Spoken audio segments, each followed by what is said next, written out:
Yeah. Hey everyone, this is Kerry Magro here, and I'm autistic and a public speaker and author. And I'm really excited to be here today with Dan, who is from the Aspie World.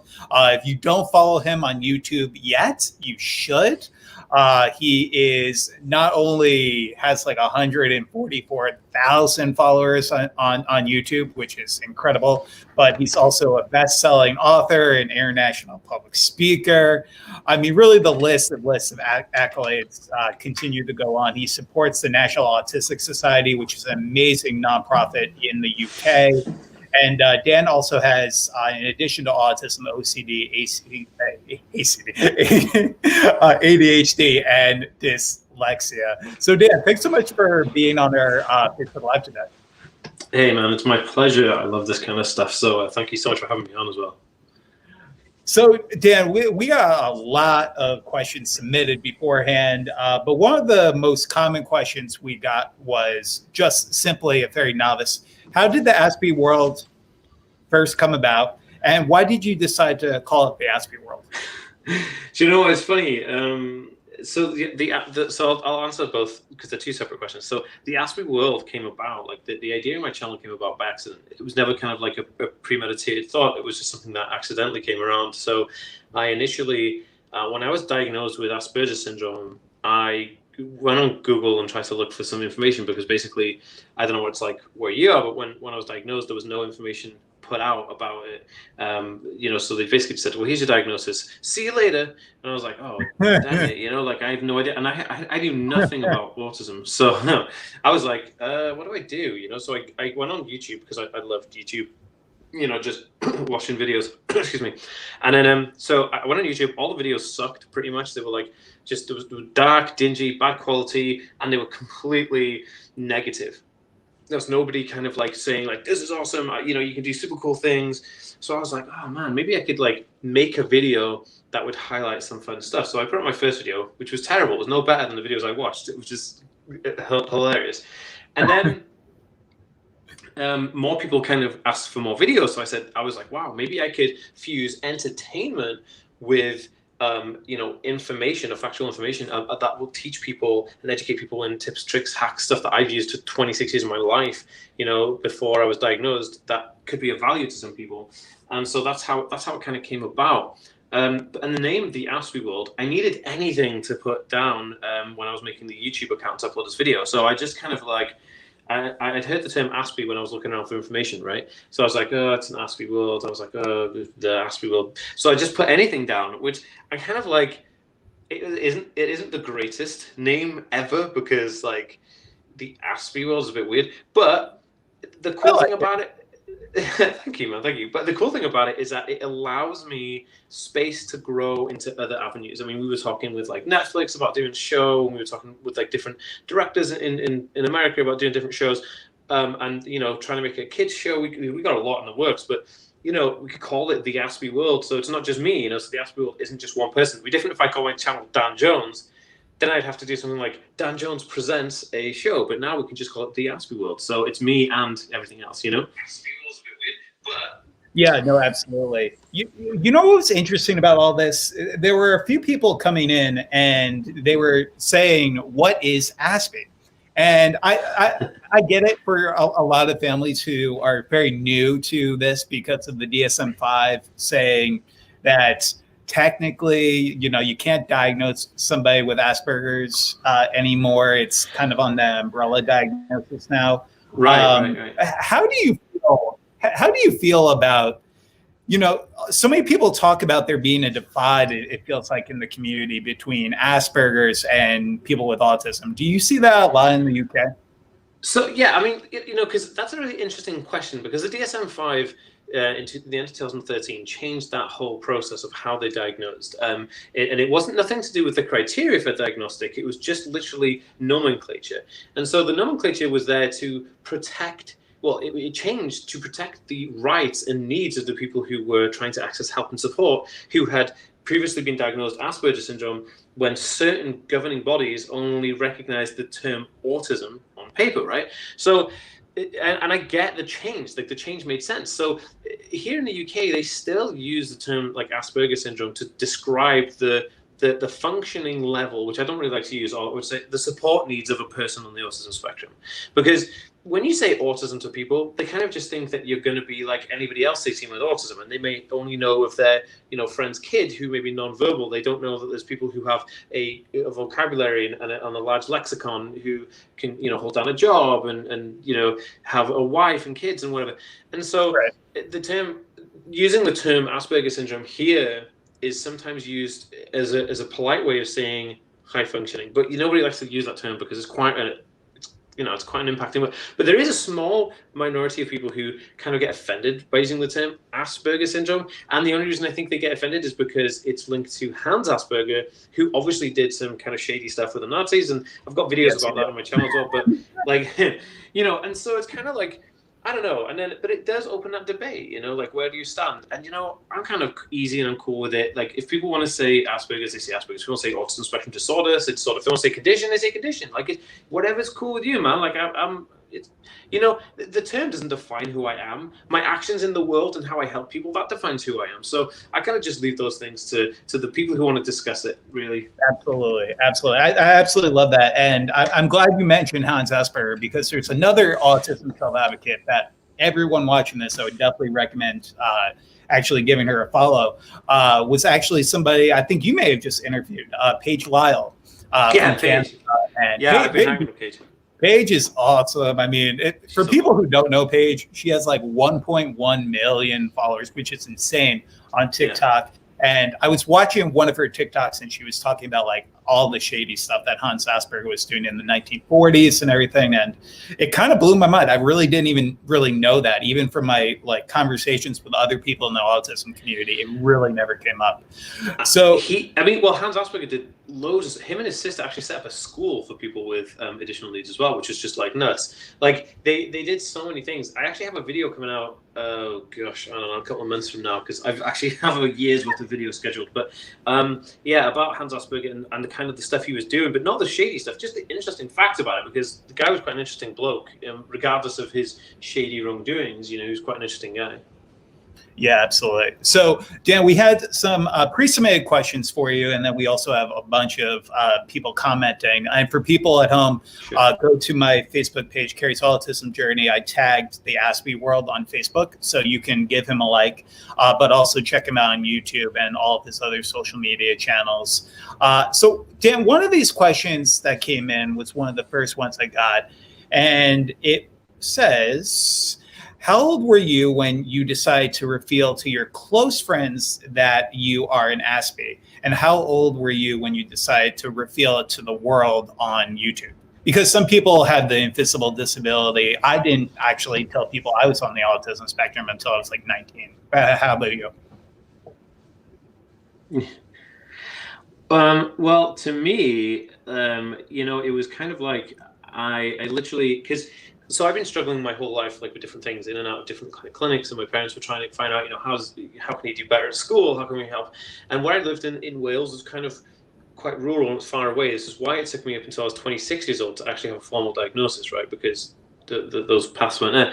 So as soon as I had the diagnosis, I was like, finally, like, oh, that's what it is. I'm not crazy, because you have these doubts, man. Like you have these things like, what is going on with me? How can I, why do I freak out in shopping malls? Like, how do I not hold down jobs? How can I, why am I bad with motor skills? What is going on? So it was kind of like, when I had that diagnosis, it was kind of like liberating. So I wanted to just tell everybody. So I literally told everyone straight away. I phoned like my friends. I told them, and I had like a Facebook group, and I just saw my friends in there. And then I just and it didn't really. It's the funny thing about it is I didn't really put it on my Facebook page, like my Facebook profile, because obviously before I was doing social media stuff, I obviously had a Facebook page, but I didn't tell anybody on Facebook. I just told my closest friends straight away, to my parents and my brother, and everyone kind of like was like, oh yeah, that makes sense.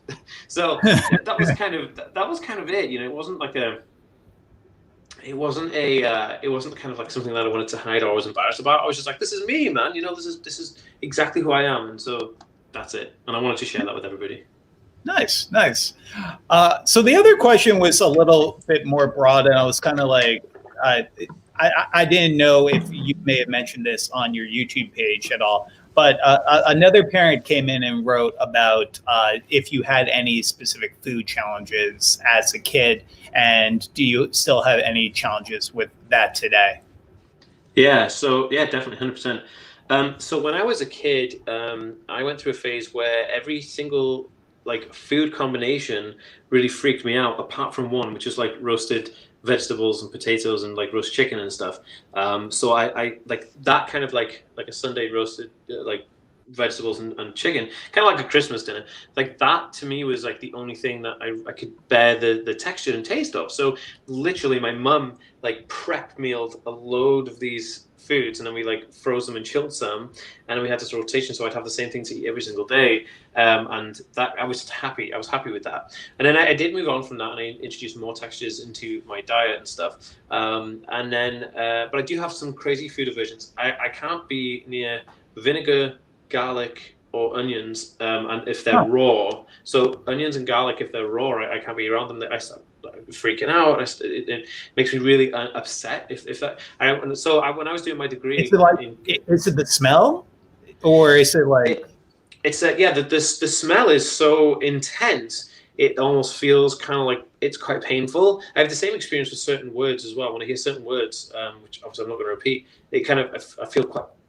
It's painful. It's a bizarre experience. I can't really explain it, and so when I'm around onions and garlic, it makes me upset, you know. So I kind of avoid them like the plague. And so when I was doing my degree in chemistry, we when I did like the prep work, we actually were using a microscope to look at onion skin under the microscope, but I couldn't do it because it was just so intense. So yeah, I mean, so food aversions do come into play, but now I'm vegan, so I kind of have a nice kind of like relationship with food, with like, because I know that like animal products used to freak me out anyway. And I think the textures and the idea, the thought of animal food, right? So, but now I'm eating just plants. I think it's kind of pretty cool. Nice. So Dan, this is a question I ask so many self-advocates I speak with on our Facebook page and on YouTube. And it's, what is one thing that you shouldn't say to somebody who has autism? And my personal favorite is, you don't look like you have autism, or you don't look like you're autistic. Yeah, I mean, like that would be my favorite. But I think like similar to that, and one of the ones that I kind of really dislike is when people say, when I say, oh, sorry, yeah, sorry, I have autism, and they go, oh, I couldn't tell. I was like, oh, you can't tell? I'm like, what do you mean you can't tell? Like, well, I don't need you to kind of like identify me. I'm telling you something. I'm saying to you, hey, I have a condition that blah blah blah. And so that really, like, that's probably my pet peeve, because I'm just like, goodness me, how rude of people.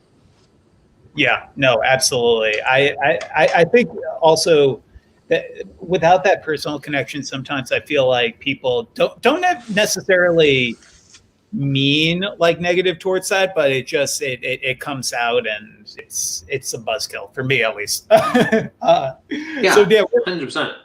Yeah. So for everyone watching, again, my name is Kerry Magro. I'm here today with Daniel Jones from the Aspie World, answering your questions. So feel free to post them in the comments, but also give. I love you too, Georgiana. You also get some love in the comments as well. People are like throwing out hearts and stuff and everything. I love it. Oh, thanks, guys. I love that. So this comment came in from Virginia. Hi, Virginia. And she writes, you know what's interesting? She's talking about low functioning, and if that means somebody is nonverbal. I know this is like one giant misconception. Is this something you constantly hear about as a speaker and advocate? Of course, yeah, 100%. So like when people they want to know, I mean, look, it's a bit of a minefield when you think about autism, because it's a spectrum. It's a minefield, and the spectrum, you have varied degrees. I feel like I have quite a good vocabulary, and my lexicon is grand. And the reason it is because I studied how. I'm very much into like documentaries and intellectual kind of viewing, and so I studied lexicon and stuff like that from people who had great vocabulary. Now, there are people, like a friend of mine, Asa, his daughter, Abby, she's a non-verbal autistic girl, and they're YouTubers as well. And so, you know, that would be classed, like it used to be classed as, that would be classic autism, because it would display the traits of what they classified as kind of early infantile autism, which was the original term given to it, right? And then they dropped the early infantile stuff and just became autism. But then the research that kind of like led to the higher functioning stuff would be the Asperger's syndrome stuff. So a lot of people kind of say, well, how do I tell the difference? And you say, well, there's no different. What we have now is support need levels. So Asa's daughter has greater support needs than I do, because Asa's daughter has to use an iPad to communicate with somebody on a verbal level, whereas I don't. And that's it. All we have is this band of support needs, and that's it. So the terms high functioning and low functioning is now replaced with low support needs or higher support needs, which is kind of funny because they're the polar of each other. Yeah, you know, I kind of think we should get rid of functioning labels altogether. And if it's only for maybe specifically when a child is getting that diagnosis, if they need like supports that's mandated from their government, then maybe that's the only case where I could potentially see it. But, you know, it's like call somebody Carrie, call somebody Dan, and then, you know, talk about our strengths, talk about our weaknesses, and also ask us what our strengths and weaknesses are. Of course. I feel like so much time when I was a kid, I don't know if you dealt with this, but it felt like a professional would always talk to my parents, but would like completely think that I wasn't in the room. Did you ever deal with that? Yeah, I mean, I did. I have done with like later on in my life, like being like doing like, I don't know, like government things, like talking to people to sort out like housing, or talking to people to sort out kind of like, you know, when you're in authoritarian positions, like with people like police and stuff, they talk about you as if you're not there, and it's a bit like, oh, what on earth is going on? Hold on, Randy. Goodness me, so my dog is just like, he just want to be part of the show. It's just crazy. Oh goodness, I love dogs though, so I understand. Dan, we actually have a great question, and this is a vegan question, and I have no idea how to answer this. So Sierra writes, "Hi Sierra." Sierra is one of our big fans. Sierra writes, "What's a mushroom replacement for ground meat? We're plant-based." I don't even know if you know this. We're plant-based after years of food fighting, but I still can't get him to eat mushrooms. Any idea? What's a mushroom replacement for ground meat? So look, there's so I'm not sure I understand this question. So you're asking me what is a good alternative to a mushroom? Maybe you know what, we'll come back to that, Sierra. We'll definitely come back to you if you want to write just a little bit more additional. Then we can answer your question. And she said she'll do that. Cool. Sorry, I just trying to figure out. I'm having difficulty understanding the question. Sorry, there's one of my issues. It's all good. It's all good. So we actually had two questions that kind of coincide with each other, and they talked about clothing. So even now as an adult, did you ever have any challenges with clothing from a sensory perspective?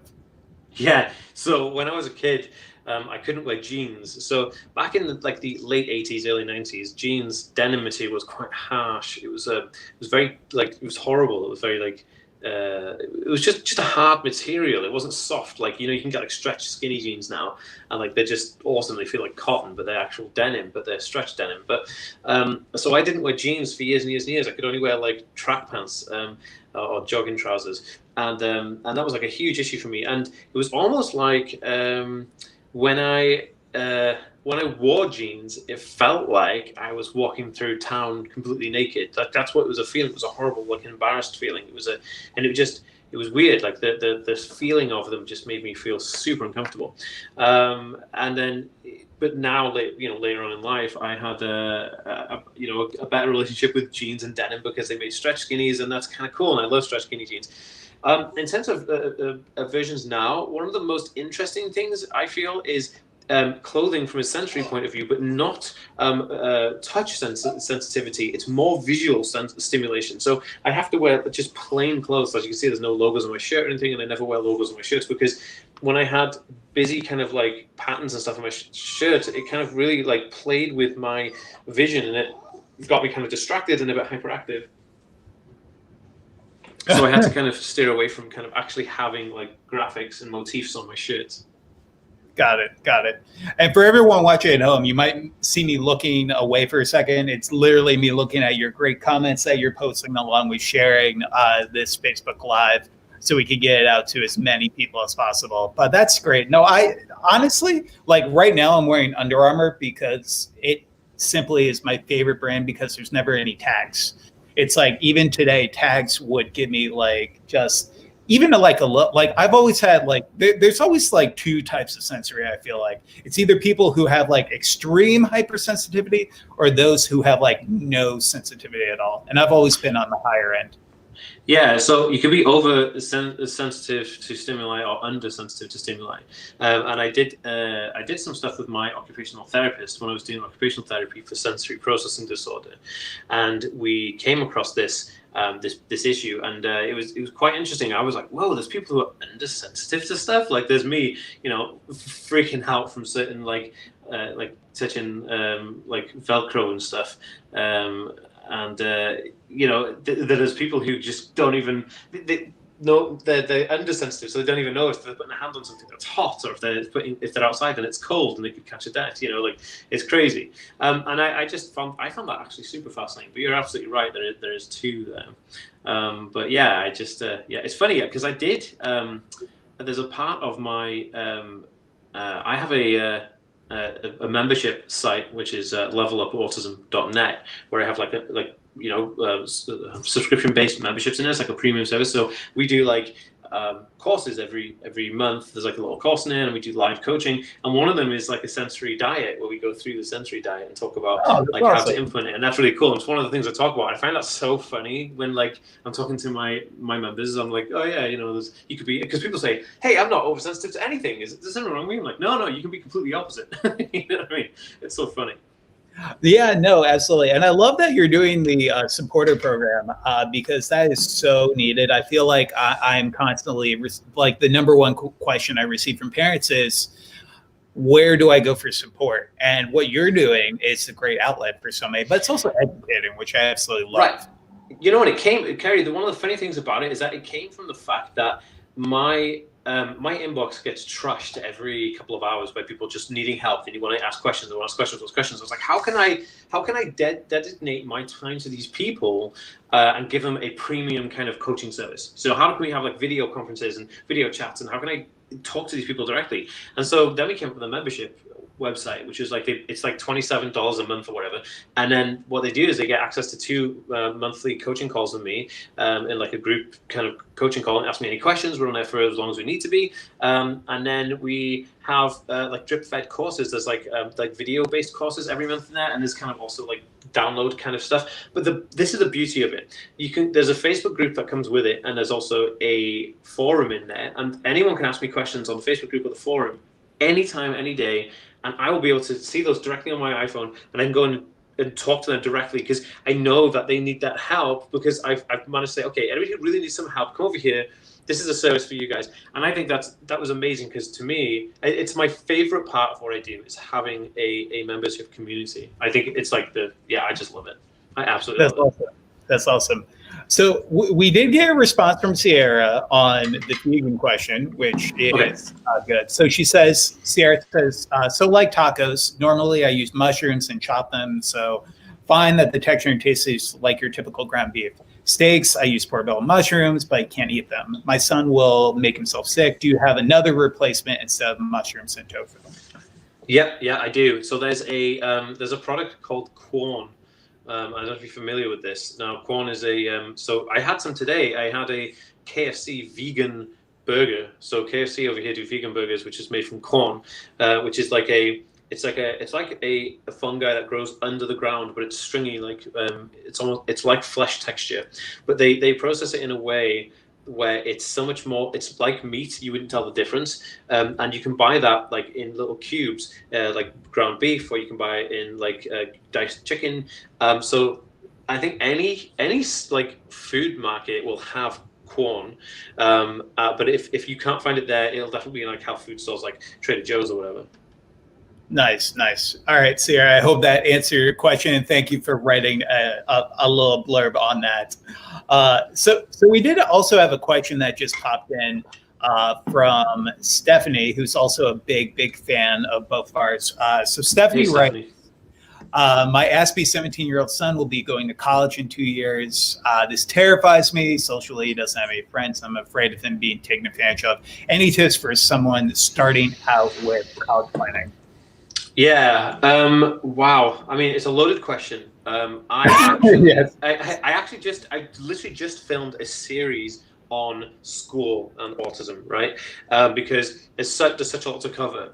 Now, I'm launching a course that goes out in about a month. Well, no, actually, not about 2 weeks. I'm launching a course, and you can go and pre-register for the course at learnautism.net. But the course, it actually has a specific piece on making friends in social situations, which I think will be like super valuable for what you're actually asking.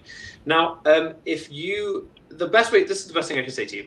Email me theaspieworld@gmail.com. Let me talk to you, because maybe I can have a conversation with you about it, because it's hard to explain, because I need to know kind of like what areas you're having most issues with. Yes, there are ways where your son can make friends in schooling situations. The best tip I have for you right now, though, but since we're on this live chat right now, is that you need to create what's called a personal learner plan with the school and speak to the school about a disability student kind of area or section. So basically, a lot of schools will have a disability student body where they'll help you implement different things to make it easier and reasonable adjustments for people with disabilities. But what they will do is they will create a personal learning plan, which is this thing I was saying about, where it will tell you what your needs are, what your specific requirements are, and any reasonable adjustments you need in classes or in lectures, so that they can distribute that to all of the teachers and the lecturers and the doctors and the professors that you will come in contact with, so they'll know that you have specific needs in that area. Otherwise, you'd just be bumping about in the dark, and it's not going to get any better.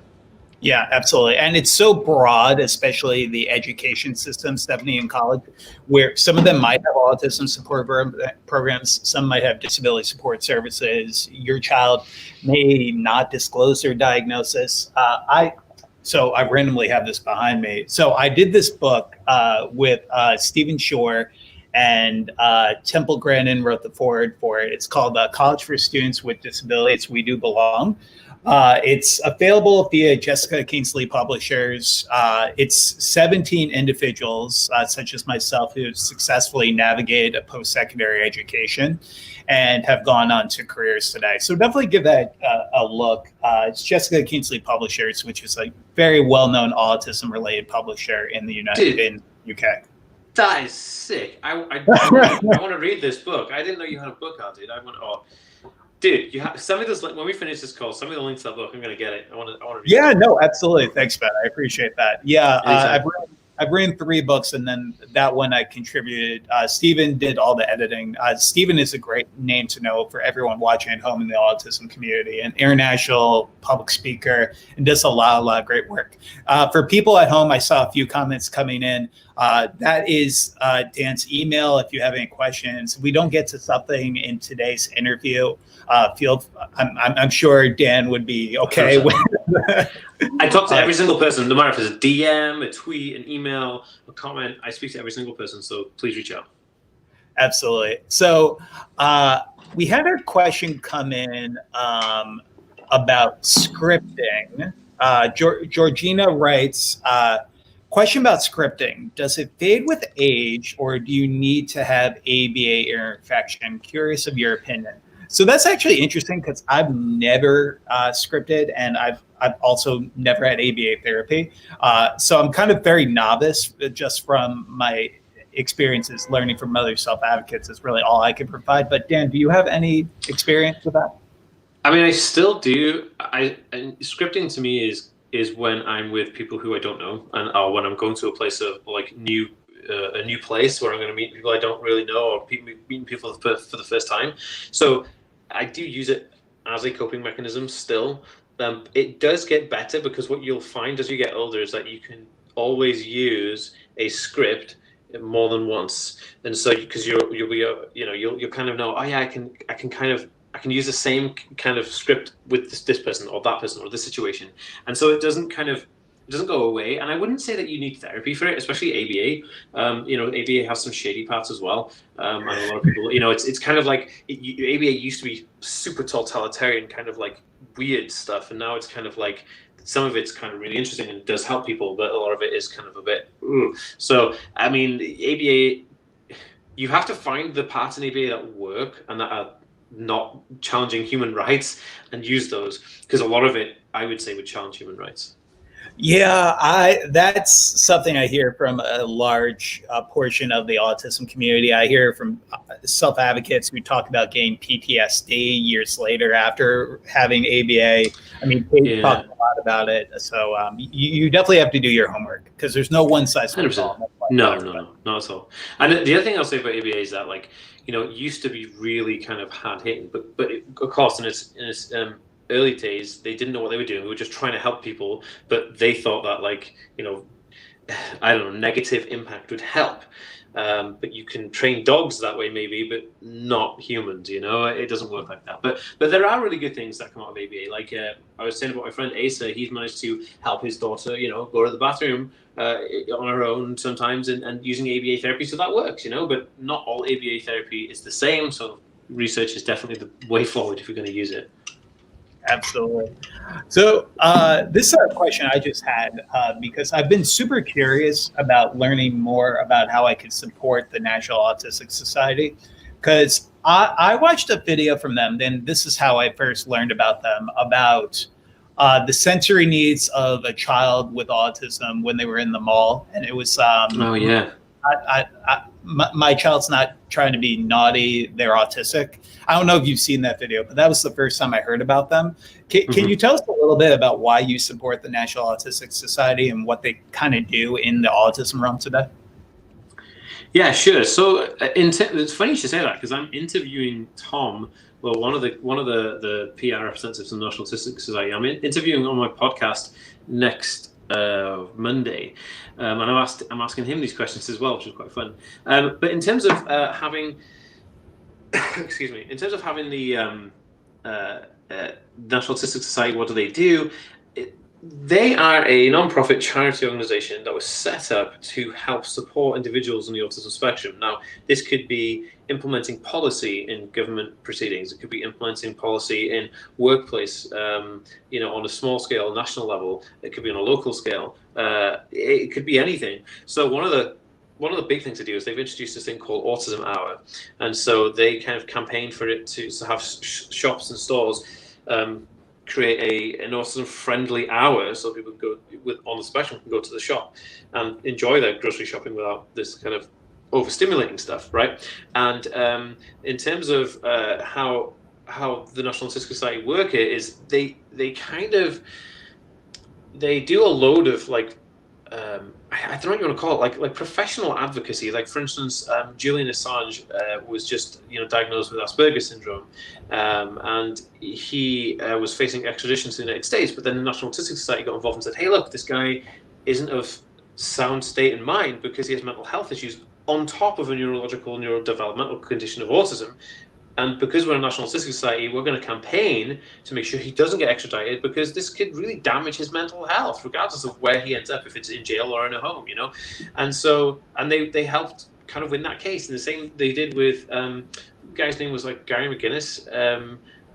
He was a guy who hacked a NASA computer, and he was on the spectrum as well. And they wanted to extradite him to America, but the National Autistic Society stepped in and said, no, you can't just do this to people who have conditions like this, that's not going to help, So instead they banned him from the internet, from life. But in terms of that, that's kind of like what they do. They do a lot of this kind of national campaigning and helping to put laws through and stuff like that for autistic people. And then they also do help set up and fund things like, maybe schools need iPads. They'll go and get, a load of iPads for special needs schools and SEN schools and stuff like that. So they do a lot of good stuff. And the reason I support them is because they, to me, are kind of like the gold standard. They try their best. They listen to autistic people. They pivot with the times. They change with it. They move towards the goals of a collective community rather than going on their own narrative. And I think that's really, really good and impressive.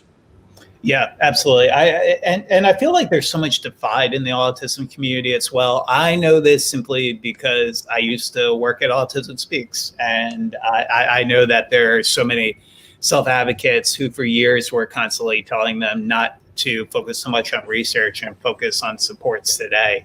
And I kind of even see that even more now that I'm not affiliated with them. And the Autism Society is great. They do some great work here in the States in terms of grassroots focus on the advocacy end. But I mean, it's like, it feels like there's so much divide between so many organizations because the missions are so vastly different.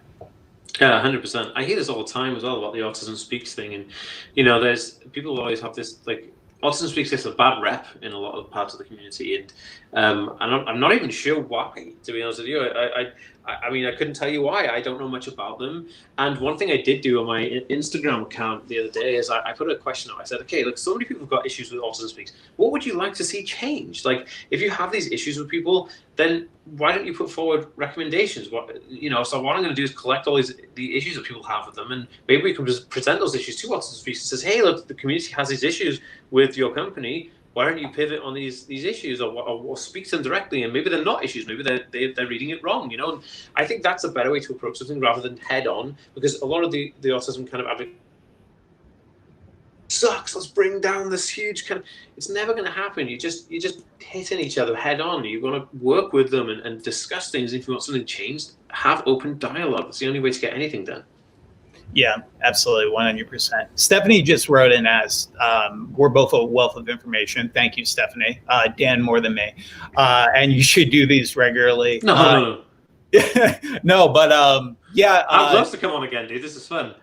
Yeah, Stephanie, I'm going to try to do a Facebook Live every week. I've been doing one almost weekly for the past like 6 or 7 weeks. And I do a lot of pre-record stuff, but Facebook Lives are just so engaging by able to have questions asked from people in our community, so we can really hear about what you're going through and just help provide some perspective as self-advocates in the community. So Nicole is a dear friend of mine, and she doesn't have a question, but she just has a comment, and she says that she just found your YouTube channel and gave you a like, which is awesome. And it's talking about us being role models, and it's great to see adults with autism putting themselves out there for our teens to look up to and see what's possible. I would like to follow up with that with just a question for you. During your journey since your diagnosis, have you found any role models within the autism community that you have looked up to, or even up to this point today still look up to in our community? Yeah, I mean, you know, in terms of people on the spectrum, there's a famous singer songwriter guy called his name is Adam Young, and he has loads of different bands, but one of his most famous bands is a band called Owl City, and he had a really famous song called Fireflies. And so he's got Asperger's syndrome as well, and I just love his music. Yeah, dude, and he's so funny, and he's like he's great. He's a great guy. He's a devout Christian, so he kind of like has a lot of love for God. I think that's cool. I just love the guy's cool. I think he's a cool guy. And there's a famous surfer called I forget his name, something like Munzer. Clay. Yes. Clay. Something with an L is his last name. It's complete Lanzo, maybe. Yeah, something like that. And I watched like video on him, and the guy is just, because I love skateboarding. I have this like YouTube skateboard behind me, but like I love skateboarding, and like seeing this surfer guy with the same diagnosis as me, just killing it, you know, in X Games and stuff. I'm like, whoa, and I just love that. And this is kind of one of the things I was trying to do in my channel. Is I wanted to be somebody who is approachable and fun and entertaining for younger kids who are growing up thinking like, oh, I'm different. But hey, you know, there's Dan, and he skateboards, and he plays music and stuff, and he wears, I don't know, hats for interviews indoors. But you know what I mean? I don't know. No, I absolutely 100%. So we actually have a few people who have done videos with us in the past who are writing in and just talking about their experiences. But we also had somebody write and ask, about being interviewed for a Facebook Live in the future. Hey, Ryan. So for everyone at home, I'm going to share a link on how you can request an interview. Because of the amount of people we get, sometimes we can't get to every single person. We really wish we could. Trying to build up this nonprofit so we have more time. Hopefully with more donations, we can do that. But there is on my website, karamagro.com, you can request an interview. It's just a quick form, just to learn a little bit more about you. And then this is focused specifically on self-advocates. While we appreciate the perspectives of educators, parents, therapists, so much of the time in our community, I feel like we don't hear from self-advocates. So I like to keep the focus on those individuals. So I'll just throw that out there. Dude, how can we donate to you have a nonprofit? Yeah, so this Facebook page is actually, I filed for a 501c3 in 2011, and it was called just KFM Making a Difference, my initials. So we turned it into this national movement where we're focused on self-advocacy. So our Facebook page actually can take donations now, which is really awesome. So we can continue. I'll make sure to donate later, and I'll also share it as well because get out of here, man. Seldon, you don't have to do that. No, of course I will. So we have a few more questions coming in. And you know, this question comes up a lot, and it's about how can we help our loved ones on the autism spectrum navigate a quote unquote neurotypical world. While you were growing up, Dan, what were some things that helped you experience the world better? Because I feel like a lot of the times there's a lot of prejudice and just some bullying and a lack of understanding. It's an interesting question, and I've been going over different types of videos and stuff, and a lot of my course content and my membership content is based around this whole kind of notion of, like, you know, the square pegs in the round holes, and how do you get around that, right? And in a nutshell, and you know, in an answer on a live stream like this, I'd say to somebody that when you think about going out into the world that is built for people who are not their brains are wired not the same as yours, right? So for an autistic person going out to a world that's built for neurotypical people, when you're neurodiverse, it's like everything you're outside of your comfort zone, and you're trying to play catch up with the world. You're trying to kind of understand it all and take it all in, because you have to move in that scenario. And so what you're trying to do is you're trying to adapt yourself to this kind of mold. And what I found most successful, and I'll give you an example of flying. Okay, so when I used to travel to do speaking gigs, I used to just kind of like, I'd put on any, you know, the clothes that I wanted to wear was like skinny jeans, a t-shirt, like a hoodie, and then my bag, and I'd go on the plane, and I'd have like my belt on and stuff. I'd sit on the plane with my shoes on, and I'd be like this, you know, the whole way, just kind of like really kind of locked down, because the whole experience was quite intense, because I didn't know much about planes, I don't know much about the people sitting next to, and I just wanted to stay focused on the thing that I was going to do, right? And then I realized that this wasn't comfortable, because it was making me feel, I crashed out, I burnt out. By the time I got to my hotel, I was just like, ugh. You know, I went to San Francisco, and I think I landed in San Francisco, and I slept for like 12 hours because I was completely burnt out. So then I decided, I was like, what can I do to make myself feel better about this situation? So I decided to own the situation, to make it comfortable for me to own it. So I decided, fine, okay, do you know what I'm going to do? If I was at home and not on an airplane, I'd be in my pajamas, I'd have no shoes on, I'd kick it back with, like, you know, a can of soda, and put on the TV and just watch my favorite Netflix show. So that's exactly what I did. I get changed in the airport bathrooms, I put on pajamas, I go on a plane, I take my shoes off, and I just chill out. Because when you take ownership of the situation you're in, you're able to then control it. And controlling that will help give you kind of succession in the outcomes. So what I would say to you is, try your best to own every situation you're in, and who cares what anybody thinks? Most of the time, you know, we're pressured into things because we think, oh, I don't know what a person's going to think about me. I don't really care what somebody thinks about me. I know who I am, and I don't care if they know who I am. If they really know who I am, then everything is fine, because they'll know I'm not an idiot. I'm just doing me, you know? So my advice is to own the situation and create your own environment everywhere you go. That's awesome. Yeah, and honestly, that's just great advice for anybody, regardless if they're on the spectrum or not. You gotta just kind of own.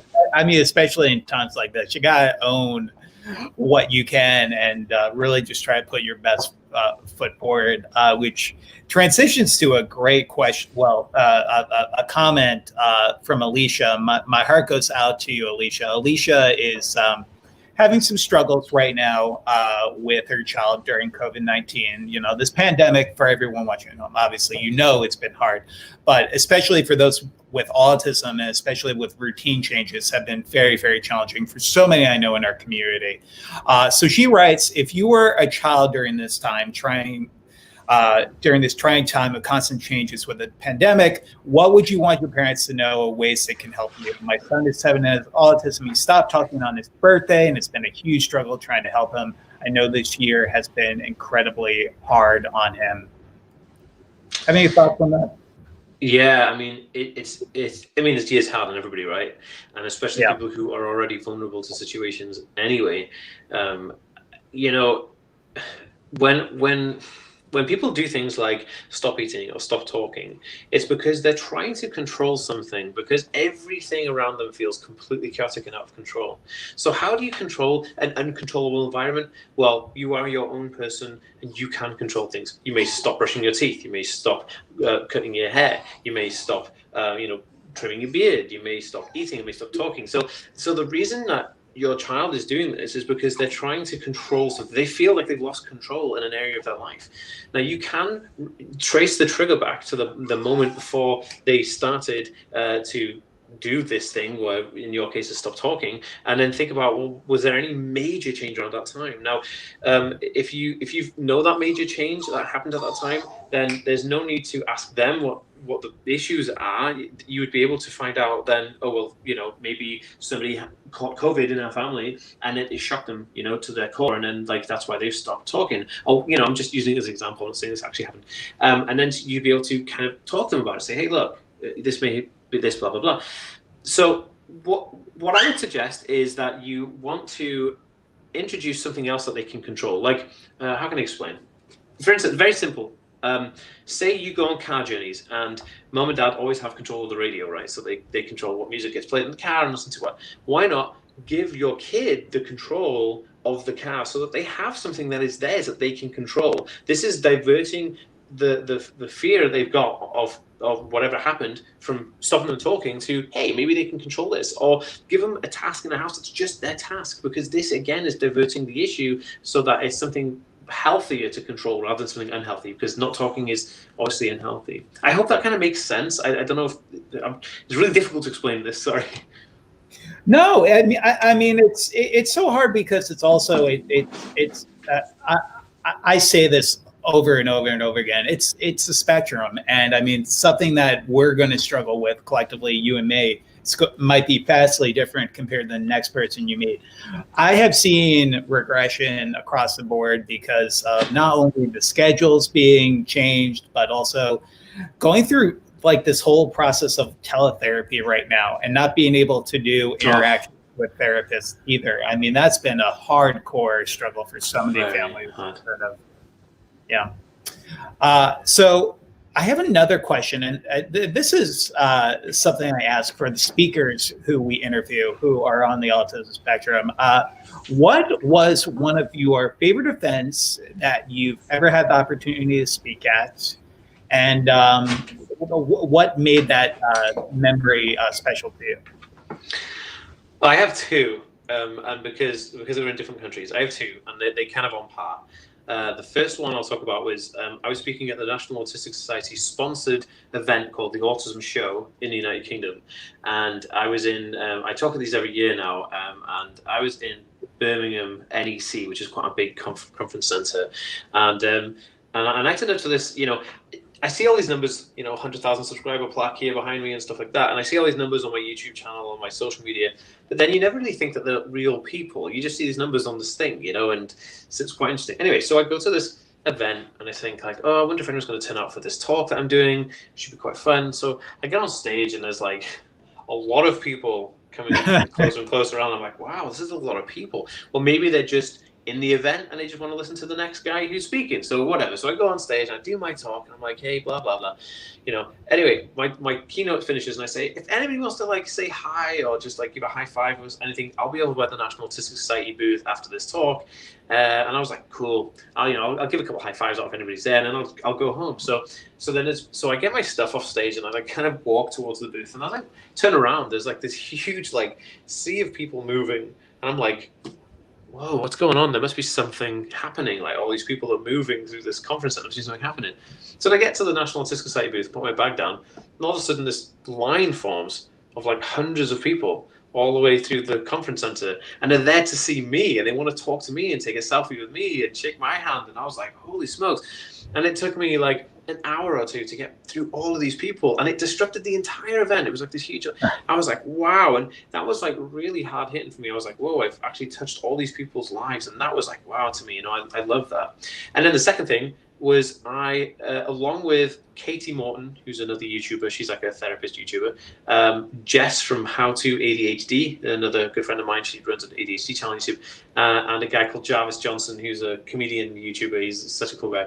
We did a first ever neurodiverse panel in VidCon in LA last year, in 2019. Oh, yeah, dude, it was crazy good. It was like, so I had this idea. I was in VidCon in 2018, and me and Jess were talking and we were hanging out, and I said, we should totally do a neurodiverse panel in VidCon. And so we put it to Hank Green, and he was like, yeah, just do it. So I was like, oh my gosh. So we did it, and it was crazy good. It was, I loved it. It was amazing. And oh, dude, it was probably one of the most fun times of my life, getting to think about an idea, implement it into VidCon, our biggest social media online video event in the world. And it was like, whoa. Yeah, I was about to say, how many people usually engage in one of those in terms of participants? It's like, it must be thousands.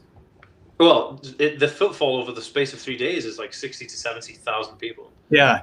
I was going to say, it's like that's no small feat. Giving a presentation for them, it's quite a big deal. But obviously, as everyone could see in the back, in Dan's background, he has the silver YouTube play button, which I think is for the first 100,000. Yeah, you get this one for 100,000, and then you get a gold one for like 1 million. So we're going for 1 million next.